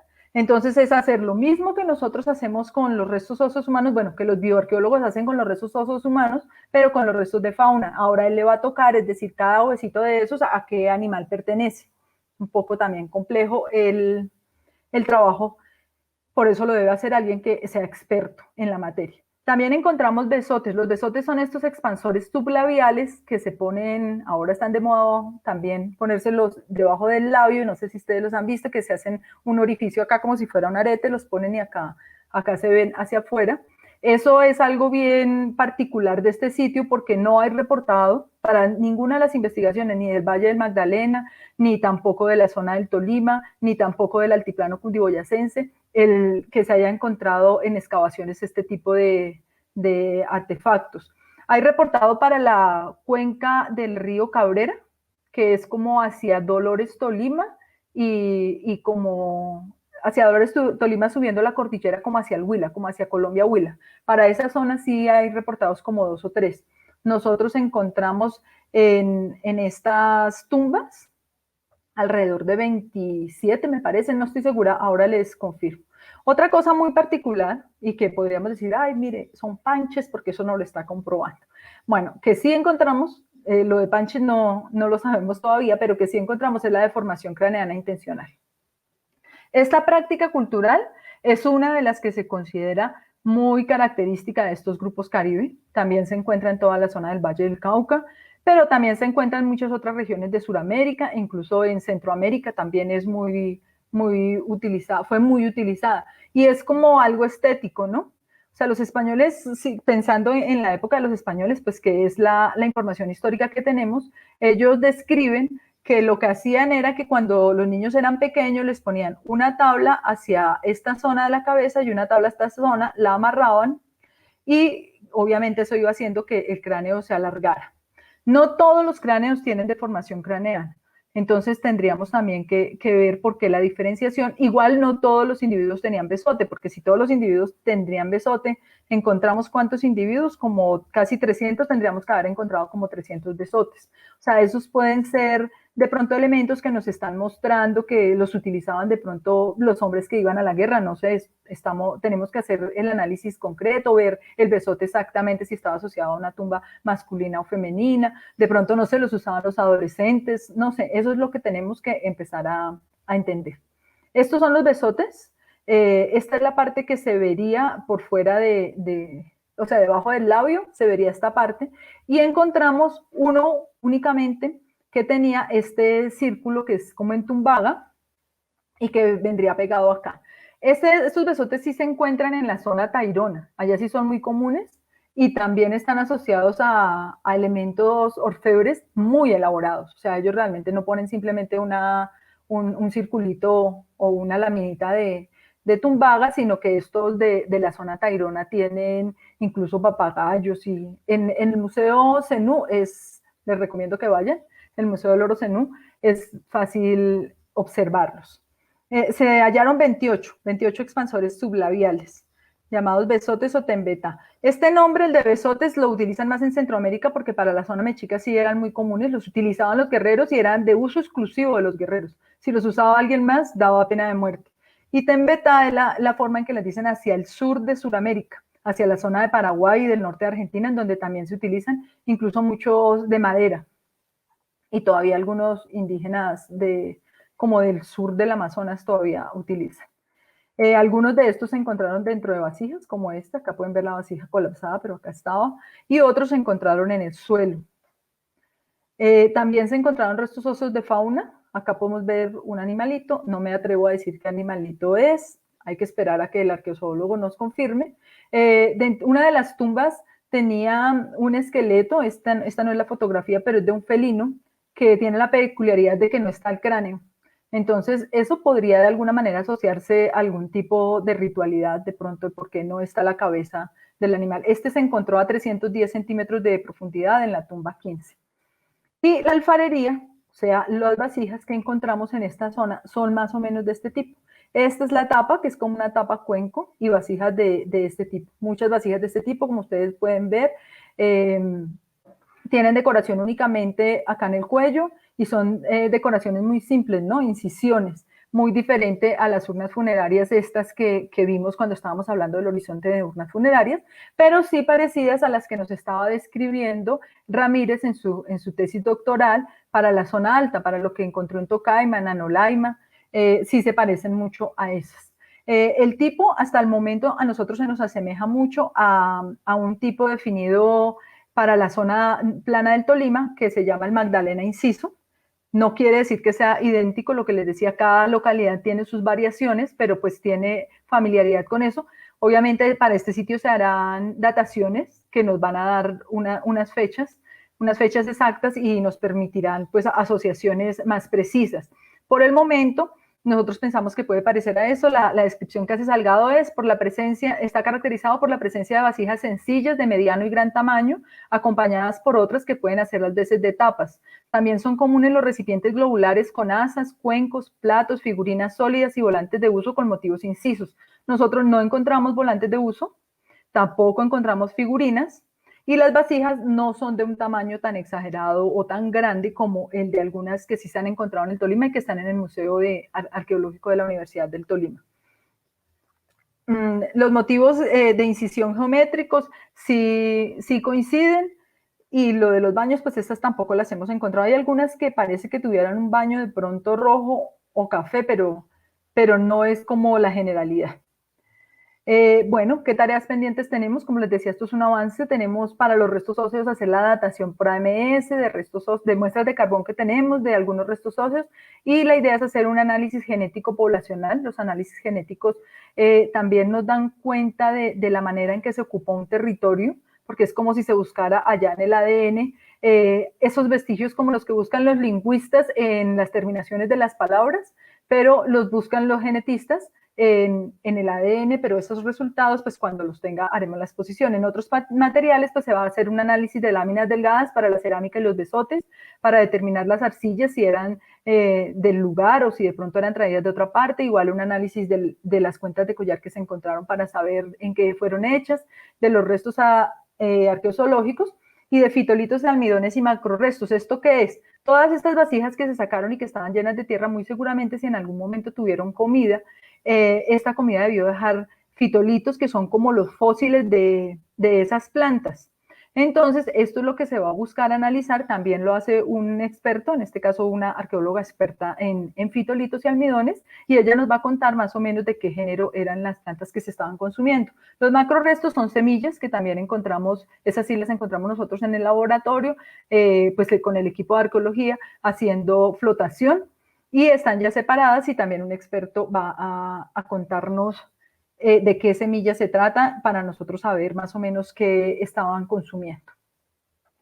El siguiente sitio es la bodeguita, el que les comentaba que queda como entre la Rotonda y Puerto Bogotá. Esta es una de las vistas acá, del sitio. Acá está el sitio. Acá hay como una fuente de materiales grandísima que ustedes ven cuando uno va de Honda hacia Bogotá a mano izquierda. Ahí donde hay una curva de la carretera nueva, de pronto con otra foto se ubican mejor. Acá va la vía, y acá en uno de estos taludes, como a 400 metros de altura, de los que tenían que quitar precisamente con el bulldozer, pues para la ampliación de la vía. Acá en toda la punta, cuando estaban haciendo el trabajo con la maquinaria, preciso le pegaron a la tumba, y pues alcanzó a derrumbar un poquito, pero pues como ahí está el grupo de arqueólogos y también los trabajadores de la concesión están entrenados, porque se les ha dado todo el tiempo capacitación sobre la importancia del patrimonio arqueológico, de todo eso, inmediatamente el arqueólogo subió, detuvimos la obra en esa zona y realizamos el rescate. Acá se ve más bien cómo estaba esto. Acá en esta zona fue que se encontró. Ellos tenían pues ya la maquinaria acá parada, hasta que nosotros hicimos el rescate. Estaba más o menos como a 400 metros del nivel de la carretera esta tumba. Vista desde acá es una tumba de pozo y cámara. Esta es la cámara y acá estaban las vasijas. Obviamente con el trabajo del bulldozer pues alcanzó a derrumbarse y algunas vasijas se fragmentaron. Ahí se encontraron 6 vasijas, las 3 del fondo, 3 adelante y abundantes restos óseos. Acá se ve ya un poco mejor la tumba después de que fue excavada. Este es el pozo y esta es la cámara. Es como un perfil horizontal. Acá también encontramos los restos óseos entre las vasijas, bueno, algunos entre las vasijas, otros por fuera. Se encontraron 21 cráneos por fuera dispuestos al lado de las tumbas, no estaban dentro de las urnas, o sea, no todos los enterramientos estaban dentro de urnas funerarias. Acá ya vamos viendo que es otra pauta de enterramiento, claro, seguimos viendo la deformación craneal, pero el tipo de cerámica es diferente y la pauta de enterramiento también es diferente. Esta es una foto del mismo cráneo de diferentes puntos de vista para que ustedes vean cómo es la deformación que tenía y más o menos puedan imaginar. Y estos son el tipo de vasijas que encontramos, que se parecen mucho a las que les mostré que se encontraron en Perico y en el mismo puerto de Bogotá. Esto, otro investigador que realizó una excavación, porque la mayoría de estas vasijas han sido, lo que les decía, encontradas, más bien donadas o encontradas por guaqueros, Castaño y Ávila en el municipio de Puerto Salgar sí hicieron una investigación en donde encontraron una tumba y un asentamiento del periodo pues, que ellos denominan tardío. También hay fechas más o menos 820 antes del presente, 1160 después de Cristo. Bueno, estas son las fechas que les dieron, o sea, para el periodo tardío, y encontraron una cerámica muy parecida a esta, pero pues obviamente tiene sus variaciones locales. Acá solamente había una que tenía figura antropomorfa, las otras tapas ya no la tenían, posiblemente ellos reciclaban.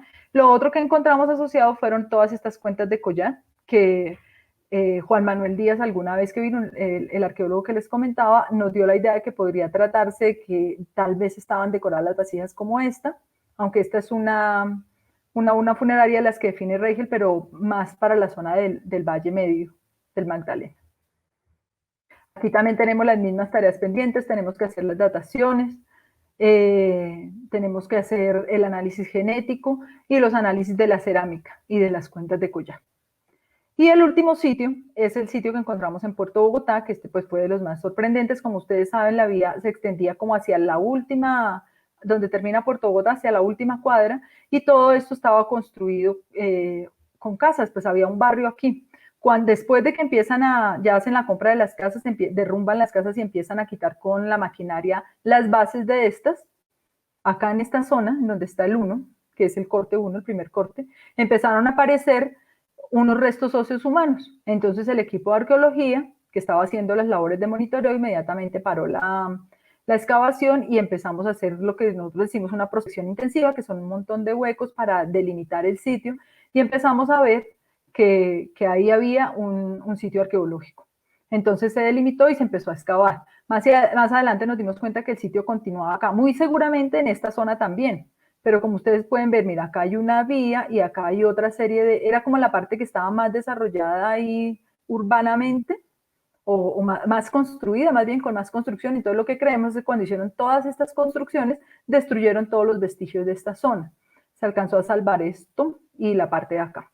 En esta zona, acá donde dice corte 1, encontramos exclusivamente restos óseos de un cementerio, al parecer cristiano, yo creo que finales del siglo XIX, que pues del que no tenemos documentación, tenemos que hacer el trabajo de archivo, es otra de las tareas que tenemos pendiente. Hasta esta zona seguía el mismo cementerio, pero adicionalmente aquí apareció cerámica que nos mostró una ocupación prehispánica. Y aquí en el corte 4, a más de 3 metros de profundidad, apareció otro cementerio prehispánico y que de acuerdo a la cerámica parece que corresponde a la época temprana. O sea que tendríamos uno de los cementerios, pues yo no he encontrado relación sobre otro, pero uno de los hallazgos de enterramientos de este periodo temprano que nos puede dar mucha información y también nos puede permitir sacar buenas fechas. Esta foto es de la ocupación republicana, como ustedes pueden ver la forma en que están dispuestos los individuos, con las manos sobre el pecho o acá las manos sobre la cadera, que es como una forma muy común de enterramiento, lo que hablábamos de las pautas de enterramiento, de los patrones de enterramiento de los cristianos. Al parecer, y de acuerdo a la forma en que están los huesos, fueron enterrados no en un cajón que nosotros llamamos espacio vacío, sino en espacios rellenados. O sea, lo más seguro es que les hayan puesto una mortaja. En algunos documentos que estuvimos investigando, relataban que para esta época en los cementerios pobres de la zona de Guaduas, la gente no tenía para comprar el ataúd o el cajón, como nosotros comúnmente le decimos, entonces había como uno que era para todos, que la iglesia se lo prestaba, entonces llevaban al difunto allá, pero ya en el momento de enterrarlo lo sacaban del cajón, lo dejaban dentro de la mortaja y así era como lo enterraban, que únicamente a los niños los enterraban con cajón, a ellos sí les hacían a cada uno su cajoncito, me imagino que pues por los costos, ¿no? Mucho más sencillo.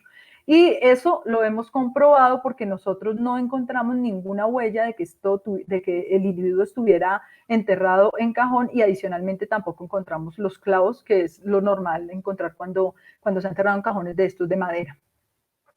Adicionalmente, esta foto ya es de el entierro prehispánico, el que les cuento que está en el corte 4 a mayor profundidad. También son entierros primarios, como pueden ver, no están dentro de urnas, pero están asociados a ajuares funerarios. Esta es una vasija que hace parte del ajuar funerario. Entonces, y pues están muchísimo más profundos. En total se encontraron en esta zona 153 entierros asociados a las dos ocupaciones. Para cultura material de los enterramientos republicanos encontramos botones de hueso, que todavía se utilizaban, y unos primeros botones de baquelita, que fue la primera sustancia plástica sintética. Más o menos en 1907 salió, o sea que este cementerio podría ser, yo creo que por ahí hasta en la tercera década del siglo XX. Hay que pues hacer la investigación de archivo. Estos contextos de arqueología histórica tienen la ventaja de que uno siempre tiene documentación. Claro, la última oleada esta del invierno del 2011 hizo que se destruyeran todos los archivos históricos de Honda, entonces nos toca buscar en el archivo histórico de acá de Bogotá a ver qué encontramos, pero la verdad con pues todas estas restricciones por el COVID creo que está un poco demorado, pero es igual un trabajo que hay que hacer. También se encontraron estos broches metálicos que si ustedes de pronto se les hacen conocidos en alguna ropa de las abuelas, que se utilizaban como en forma de gancho. Estos son los clavos que se encontraron en los ataúdes asociados a los entierros de niños. Y estas son unas monedas que nos están dando una cronología relativa, que es la que nos permite decir más o menos de qué época era el enterramiento. Uno de los individuos que sí fue enterrado, al parecer, en ataúd, también en la zona de la pelvis, donde uno llevaría normalmente el bolsillo, tenía estas monedas. Que obviamente deben tener cobre, por eso el color verde. Y al analizarlas, pues de cerca, acá no se logra ver porque están bastante deterioradas. Están fabricadas, una es de 2,5 centavos de 1881 y las otras son de 5 centavos de 1886, o sea, finales del siglo XIX. Por ellas es que nos estamos guiando para darle más o menos un tiempo de ocupación a este cementerio. En cuanto al cementerio prehispánico, entonces las vasijas que encontramos son de este tipo, que está asociado precisamente a la ocupación temprana. A todos estos sitios de ocupación temprana que han hecho estas tipologías se parece muchísimo a lo que llamaríamos arrancaplumas, y son vasijas zoomorfas muchísimo más decoradas, lo que decíamos que las vasijas de la ocupación temprana eran mucho más decoradas. La cronología, como ya les dije, está entre el siglo I y el V, pero para eso también se van a sacar fechas. Cuando se tienen restos óseos humanos es un poco más fácil, esperamos que se pueda hacer la datación con AMS y tendremos una fecha para el sitio. También se encontró algún material como este que no parece de la región. Esta vasija es idéntica a una que está en el Museo del Oro del Banco de la República en Bogotá, y que dicen que llegó del Cauca Medio. No tiene contexto arqueológico, pero es casi idéntica. Y estas vasijas se asocian un poco a lo que se encuentra hacia el Valle del Cauca. Eso también puede indicarnos pues intercambio, lo que no es extraño, como ya les había dicho, eso ya lo habíamos notado. Tal vez traían vasijas de otro sitio que eran objetos que les parecían mucho más bonitos, de pronto suntuarios, y entonces era importante enterrar a sus difuntos con ellos, con las cosas que nos parecen bonitas. También encontramos algunos objetos de oro, tumbaga, eso todavía hay que hacer exactamente el análisis de qué porcentaje tiene de metal. Estos de acá parecen como unas figuras son unas figuras antropomorfas. Este es una nariguera y este es un dije. Para esta región del Tolima sobre los objetos de oro, que realmente en estos contextos, pues como lo hemos visto con los antecedentes que le relaté, no se habían encontrado, y menos en contexto, porque obviamente cuando los vaqueros encuentran algo, pues el oro no lo van a entregar, de pronto entregan las vasijas, pero no el oro. Entonces, pues no se habían reportado para esta zona. Pero para el Tolima sí se han encontrado bastantes elementos de estos y se han hecho análisis. Entonces nos indican que los análisis que se han realizado sobre la forma y función de los objetos, aquí, así como sobre su tecnología e iconografía, sugiere la existencia de dos momentos particulares de producción metalúrgica. El primero corresponde al denominado Tolima temprano, que puede ser al que pertenecen estos de acuerdo a la cerámica, que está entre el primer milenio antes de Cristo y los primeros siglos de la era cristiana. Hay un análisis que hizo el profesor Roberto, que él trabajó en el Museo del Oro como director técnico y es un experto en todo esto. Él ya hizo un análisis, está por entregarnos el documento, pero en lo preliminar que dijo es que veía que había como influencia de otras regiones, un poco de la región del Tolima para estos, pero también un poco de influencia de la región de lo que nosotros llamamos el eje cafetero o el Cauca Medio, como lo llamamos desde la arqueología. Entonces, pues también hay que esperar esos resultados de esos análisis del experto para poder dar mayores hipótesis. Bueno, tareas pendientes, las mismas que tenemos con el resto, además de todo el análisis de archivo que implica un sitio histórico y el análisis de todos los demás sitios arqueológicos que tenemos pendientes. Acá solo hablamos de 3 y son 22. Esta es una foto de parte del equipo. Esto obviamente no lo hace una sola persona nunca. El equipo que ha colaborado en este trabajo es inmenso. Yo creo que son más de 40 arqueólogos y por lo menos otro tanto de trabajadores. Y es un trabajo que hemos hecho entre todos y gracias a todos es que hemos logrado proteger este patrimonio. Continuamos con nuestra labor en lo que es ahora laboratorio y luego análisis de la investigación y obviamente la difusión de todos los hallazgos. Muchas gracias.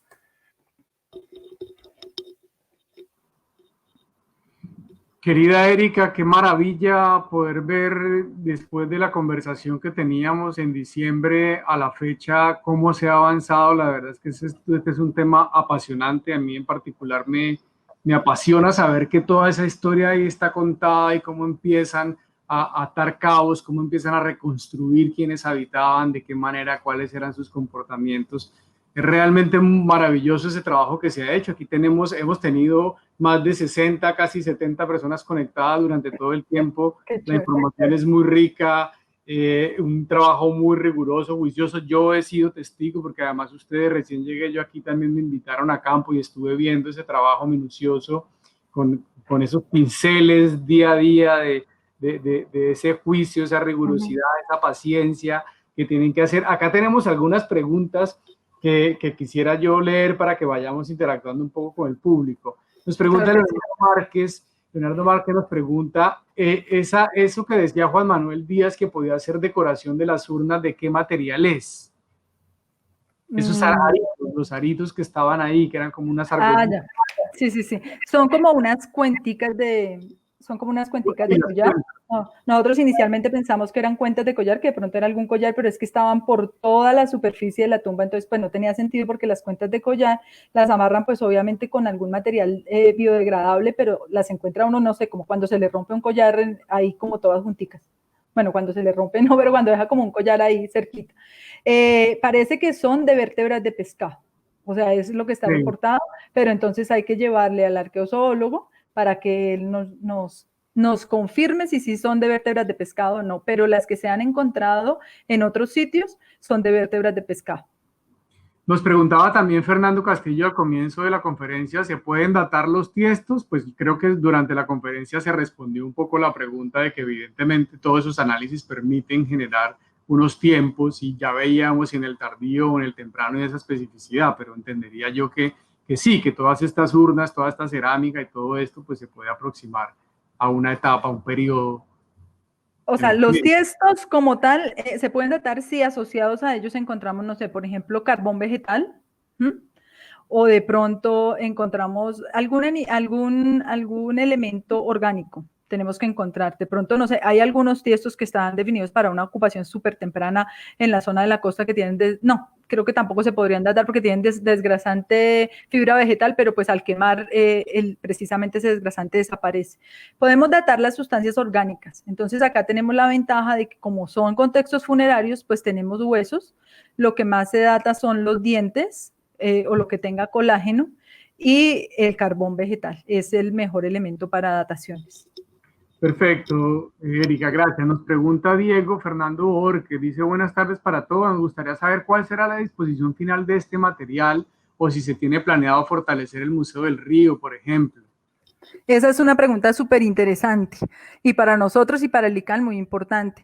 Hasta el momento nosotros hemos estado haciendo algunas gestiones con el Museo Arqueológico de la Universidad del Tolima y ellos están muy interesados en quedarse con toda la colección, porque ¿cuál es el inconveniente, por decirlo así? Que normalmente las piezas cerámicas que ya están reconstruidas o que se encuentran completas o no sé, los elementos orfebres, todo esto llama mucho la atención. Llama mucho la atención para los museos porque son piezas que sirven para exhibir, pero nosotros no necesitamos únicamente entregar eso, sino nosotros necesitamos entregar todo el registro de lo que excavamos, todos y cada uno de los tiestos, porque como les decía, esto es una ciencia que se va construyendo, esto es una investigación que va poco a poco y luego de pronto viene otro arqueólogo y dice, a ver, yo quiero revisar esa cerámica que usted dijo que pertenecía a tal cultura y que a mí me parece que no, entonces necesitamos que eso esté en un sitio como una colección de referencia.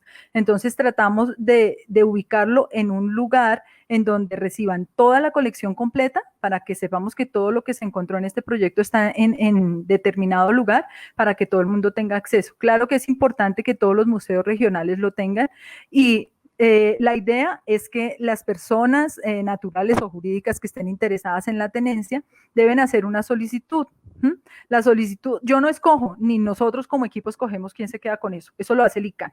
Nosotros hacemos la gestión de divulgar qué fue lo que encontramos, de decirles a ustedes qué piezas son las que tenemos y quien quiera, quien esté interesado, llena la solicitud, nosotros se la hacemos llegar al ICANN y el ICANN define quién se puede quedar o a quién le entrega la tenencia, que obviamente tiene toda una responsabilidad. O sea, no es solamente recibirlo, sino es hacerse responsable de todas las colecciones.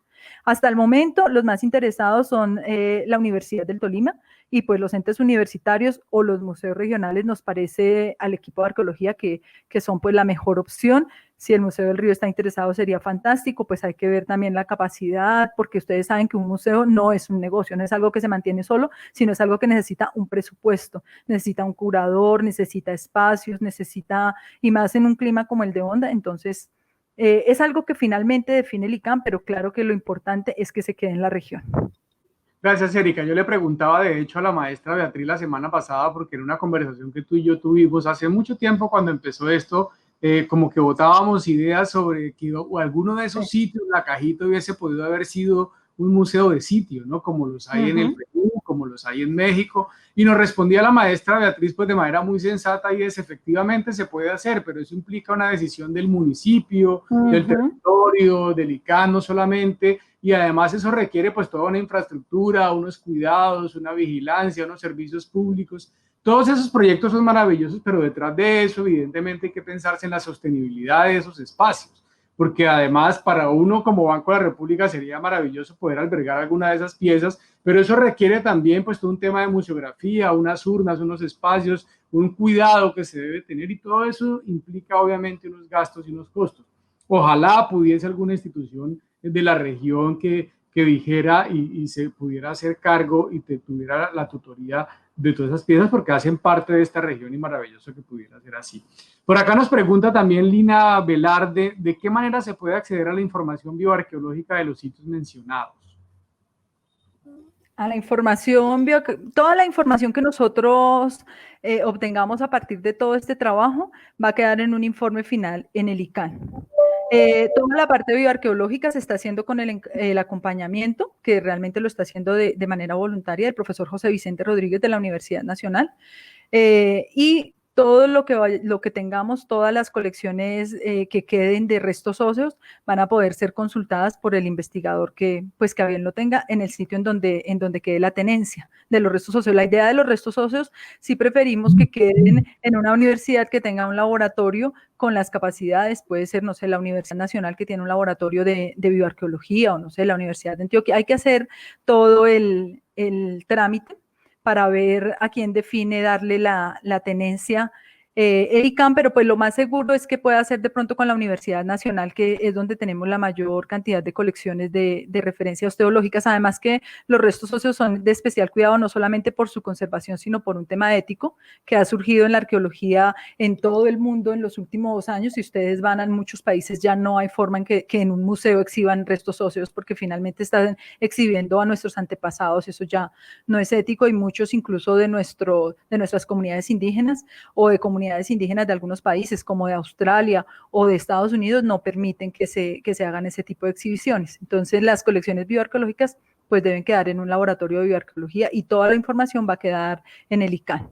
Adicionalmente vamos a dejar información en las bibliotecas de toda la región y en las alcaldías de toda la región vamos a dejar una copia de todos los informes. En cuanto a eso, nosotros hemos implementado la fotogrametría, que es una nueva forma de reconstruir en 3D tanto elementos cerámicos como elementos de registro arqueológico, y utilizamos fotogrametría sobre todo para toda la excavación que se hizo en Puerto Bogotá, y esto va a permitir tener los individuos en situ, la información de los individuos en situ en 3D. Entonces, toda esa información queremos dejarla para que lo que decimos es que esto es algo que hay que construir entre todos. Cuando alguien quiera retomar la investigación o realmente hacer mucho más, que seguramente nosotros solo vamos a lograr hacer lo básico porque es un trabajo muy arduo, pues entonces que tenga toda la información y todo el registro que le permita hacerlo. Eso que comentas, Erika, también nos lleva a una inquietud que hace una pregunta que nos hace otra persona de las que está asistiendo a este espacio, y es, ¿hay posibilidad de entrar a hacer procesos de apoyo a estas investigaciones? Claro que sí, nosotros tenemos con lo de bioarqueología, bueno, teníamos porque este COVID nos desbarató todo un grupo de estudiantes de la Universidad Nacional como voluntarios, claro, como voluntariados con todo el gusto del mundo, todas las manos que lleguen, nosotros hacemos los entrenamientos, les explicamos qué se debe hacer para que nos colaboren con toda esta parte técnica, también incluso de investigación. Bueno, Andrés Eduardo Rincón me hace una pregunta a mí, dice: Ángel, ¿ha sido importante el aporte arqueológico hallado en la concesión para su exposición en Onda y para el conocimiento de sus habitantes? Sin duda yo diría que absolutamente sí. De hecho, en la conferencia que Erika estuvo en el banco en nuestras instalaciones en diciembre, se llevaron algunas piezas, allí se pudieron ver algunas de las vasijas y se pudieron mostrar. Yo creo que sí, sin duda, todo lo encontrado allí tiene una gran relevancia porque habla de nuestros antepasados, habla de todo ese patrimonio cultural y natural, y sería muy interesante, por supuesto, que sus habitantes pudieran verlo y acercarse a este material. Cristian Zavala nos pregunta: ¿con la información recuperada se podría hablar de un patrón funerario teniendo en cuenta escala de análisis? De un patrón funerario. Yo diría que podríamos hablar de que este patrón funerario, el de las urnas con las figuras antropomorfas en las tapas, de pronto lo podríamos estar observando en el sitio de la bodeguita, pero en la cajita sería algo diferente. Entonces no podríamos hablar de un patrón funerario regional, sino de pronto de influencia de otras regiones, de otras áreas, como el Magdalena Medio hacia la zona norte, y de pronto el sur, que sería la suela plana del Tolima, hacia la zona más al sur del área estudiada, pero la verdad necesitamos tener las fechas sobre todo para poder hacer este tipo de hipótesis, para poder llegar a este tipo de hipótesis. Erika, leí solamente las preguntas, pero hay un sinnúmero más de comentarios felicitando la presentación, felicitando la conferencia, agradeciendo por todo ese trabajo maravilloso que han hecho. Esto generó mucha curiosidad también en la comunidad local, pero también los que se han conectado. Entonces, agradecer de una vez más. Seguramente, y nos comprometemos con los que están conectados, te volveremos a invitar en unos 6 meses más adelante para volver a actualizar a la gente cómo va esto, cómo se va avanzando en esas tareas pendientes que tú llamabas, como para ver y compartir más qué otro tipo de conclusiones se pueden sacar, qué otro tipo de análisis también se puede llevar allí.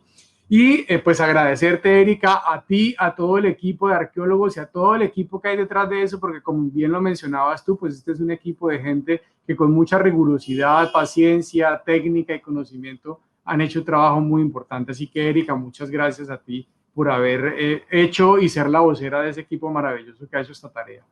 Muchísimas gracias, Ángel, por la invitación y la verdad, pues les contamos que ya que vamos avanzando en las investigaciones, nosotros mismos buscamos espacios para poder llegar a la comunidad y contarles qué es lo que hemos estado haciendo. Cuando estuvimos excavando en Puerto Bogotá, hicimos incluso algunas visitas al sitio, como Ángel sabe, con la comunidad. Los otros sitios eran un poco más lejanos, entonces no tenían como muchos sitios de vivienda cercanos, pues no se podía hacer, pero estamos al pendiente de contarles todo lo que se ha hecho, los resultados que tenemos y ojalá que se entusiasme todos los municipios, todas las entidades, muy chévere que hicieran un museo en esta zona y si no, pues el Museo del Tolima es una muy buena opción. Un abrazo y gracias por habernos dedicado este tiempo y esperemos pues que sigan conectados con el Banco de la República y el Centro Cultural de Honda. Un abrazo y buena tarde. Bueno, buenas tardes, muchas gracias.